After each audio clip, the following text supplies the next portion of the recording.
dan akhirnya kemarin menunjukkan taringnya bahwa 70% warga sudah berhasil divaksinasi. Nah, pertanyaan yang menarik untuk dijawab itu kan, udah bisa masuk nggak kita warga Indonesia ke Australia?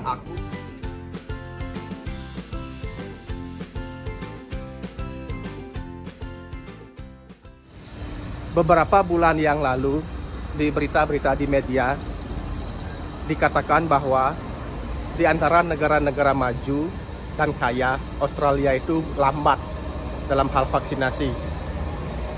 Kemudian seperti anak kecil yang kesal, pemerintah Australia mulai mempercepatnya dan akhirnya kemarin menunjukkan taringnya bahwa 70% warga sudah berhasil divaksinasi di hari kemarin.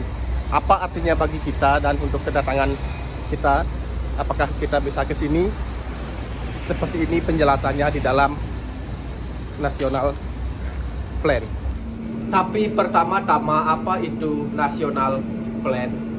Jadi ini sebuah keputusan yang dibuat oleh pemerintah federal atau pemerintah pusat yang sudah disetujui oleh pemerintah daerah atau setiap kepala negara bagian tentang 4 tahap keluar dari lockdown.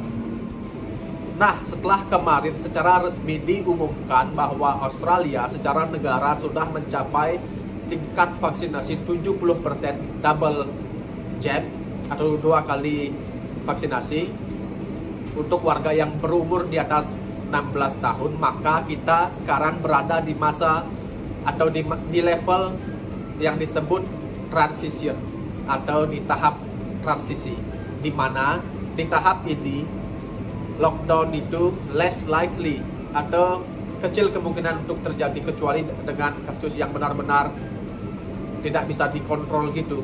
Itu bayangan yang diberikan oleh National Plan apa-apa saja yang akan terjadi di fase B ini ketika orang sudah mencapai 70% perlindungan.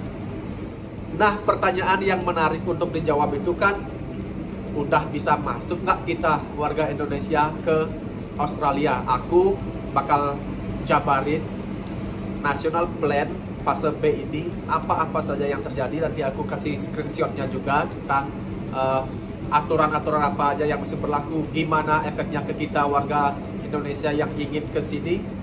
Tapi perlu dicatat dulu, walaupun secara negara Australia sudah mencapai 70%, di sini itu negara federal yang mana kepala negara bagian dan Perdana Menteri itu seperti memiliki kekuatan yang sama. Jadi mungkin bakalan ada negara bagian yang tetap menolak masuknya orang internasional karena di negara bagian mereka itu masih belum 70%. Ini kan secara nasional tadi.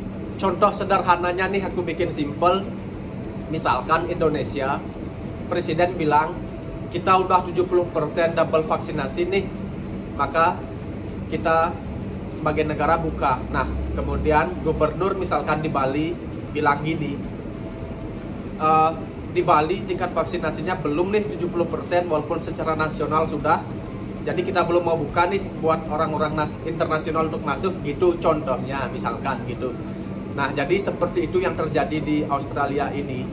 Makanya satu catatan, walaupun secara nasional sudah buka 70%, teman-teman yang mau ke Australia nanti belum bisa masuk ke semua negara bagian, belum bisa masuk ke misalkan ke Perth, ke Darwin, belum bisa bebas milih seperti itu.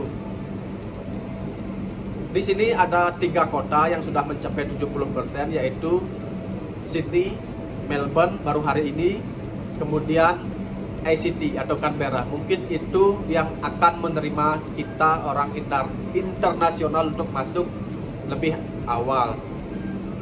Mungkin ya bulan depan. Nah, biar gak lama-lama, aku share screenshotnya dan bacakan dalam bahasa Indonesia, karena itu ada sih yang bahasa Indonesia, tapi ada juga yang bahasa Inggris tentang berita fase transisi ini. Seperti apa aja detailnya dan efeknya ke kita yang ingin ke sini. Check it out. Ini dia berita yang pertama dari ABC Indonesia bahwa 70% warga Australia sudah divaksinasi penuh. Yuk kita klik isi beritanya. Seperti yang teman-teman bisa lihat di paragraf kedua, untuk kita yang di Australia, keuntungannya adalah lockdown sekarang jadi lebih kecil kemungkinannya. Sejumlah aturan perbatasan dilonggarkan bagi penduduk yang divaksinasi penuh. Batas jumlah perjalanan internasional dinaikkan dan pelajar internasional serta pemegang visa sementara lainnya dapat memasuki Australia. Ini yang penting, pelajar internasional atau student visa bisa memasuki Australia. Ini aku cantumkan juga yang dalam bahasa Inggris beritanya. Jadi di sini ada tambahan capped entry of student visa and economic visa, yaitu batasan atau jumlah yang terbatas. Jadi belum bisa masuk banyak langsung gitu. Jadi masih ada batasan jumlah untuk student visa. Kemudian itu masih subject to quarantine arrangement atau masih harus dikarantina ketika datang berdasarkan ketersediaan tempat.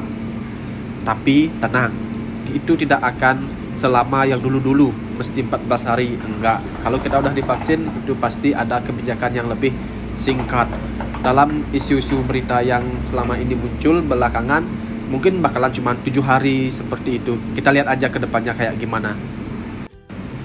Karena di berita itu juga dibilang bahwa likely to be governed by the state they land in, atau jumlah kedatangan, sistem karantinanya itu akan diatur oleh negara bagian di mana kita pendatang internasional akan menuju. Misalkan ke Victoria, nanti berapa hari karantinanya mungkin bakal berbeda dengan yang di New South Wales atau di Sydney. Jadi kita tunggu dari pemerintah negara bagian berapa lama kita perlu karantina kalau kita masuk ke sini. Bahkan kemarin ada kontroversial announcement gitu atau pengumuman yang cukup kontroversi dari pemerintah negara bagian NSW. Mereka bilang tidak perlu karantina untuk orang yang sudah double vaksinasi dan memiliki sertifikat negatif COVID-19. Kita lihat apakah itu bakalan benar terjadi atau enggak. Kita lihat di berita selanjutnya. Oke, jadi gitu tadi berita yang aku dapatkan dari sumber yang tentunya kredibel dan bisa dipercaya.